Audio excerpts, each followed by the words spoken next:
प्रिय विद्यार्थियों, प्रिय छात्रों, आज हम आपसे यहाँ चर्चा कर रहे हैं गुरुदेव के अंग के क्रम में कबीर की साखियों की व्याख्या।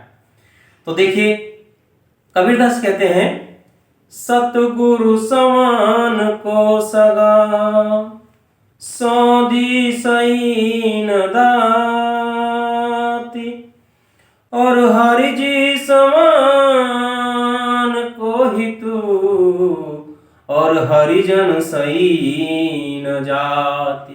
कबीरदास जी कहते हैं कि सच्चे गुरु के समान कोई अपना सगा व्यक्ति नहीं हो सकता है। अगर आपका कोई सगा व्यक्ति है, आपका भला चाहने वाला है पूरे विश्व में, पूरे संसार में, तो केवल सतगुरु ही हो सकता है। सौधी सही न दाति, और विद्वान के समान, अगर सच में कोई विद्वान है तो उसके समान संसार में कोई देने वाला नहीं, क्योंकि विद्वान जब किसी को देता है ज्ञान तो वो किसी प्रकार का भेदभाव नहीं करता है। हरि जी समान को हितु, और कहते हैं कि इस संसार में ईश्वर के समान कोई दूसरा हितकारी नहीं हो सकता। ईश्वर ही है परमपिता, अज्ञात सत्ता, जो प्रत्येक सृष्टि के कण कण में व्याप्त है। उसके समान कोई हितकारी नहीं हो सकता है। हरिजन सही न जाति, और ईश्वर के भक्त के अलावा इस संसार में कोई दूसरी जाति बनी ही नहीं है। वही सच्ची जाति है, जो ईश्वर का भक्त है, वही सच्चा मानव जाति का प्रतीक है।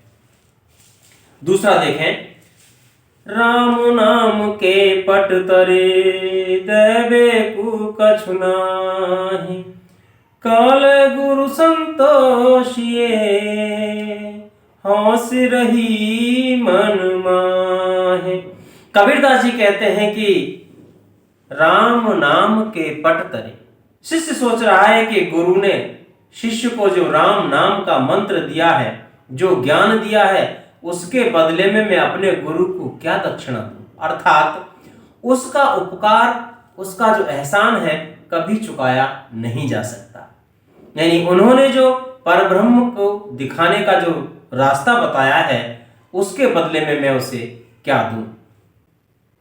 राम नाम के पट तरे देवे को कछु नाहि, और फिर कहते हैं कि अगर मैं देना भी चाहता हूं, मेरी आत्मा जो है बहुत तड़प रही है, बहुत बेचैन है कि मैं अपने गुरु को गुरु दक्षिणा दूं। तो कहते हैं कि क्या ले गुरु संतोषी, मैं अपने गुरु को कितना भी दे दूं, लेकिन संतुष्ट करना चाहूं, लेकिन फिर भी यह कम ही पड़ेगा। अर्थात मैं, क्योंकि गुरुदक्षिणा देने की जो मेरी जो इच्छा है वो मन में ही रहेगी। गुरु को मैं कुछ देकर संतुष्ट करना चाहता हूं, लेकिन मैं वह नहीं बदले में दे सकता जो मेरे गुरु ने मुझे ज्ञान दिया है।